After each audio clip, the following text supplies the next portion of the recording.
এক নং আসামিকে আমরা আমাদের গোয়েন্দা নজরদারি বৃদ্ধি করে ঢাকা হতে র‍্যাব-3 এর সহযোগিতায় আমরা গতকাল রাতে গ্রেপ্তার করতে সক্ষম হই।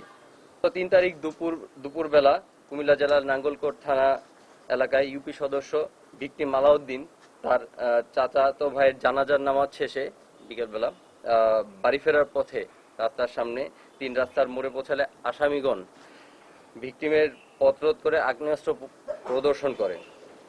প্রদর্শন করে জোরপূর্বক তাকে সিএনজিতে তুলে নিয়ে যায়। তারপর ভিকটিমকে কুপিয়ে এবং গুলি করে হত্যা করে হাত পা বাঁধা অবস্থায় রাস্তার পাশে ফেলে যায়। উক্ত ঘটনায় ৫ তারিখে একটি মামলা রুজু করে তার ছেলে।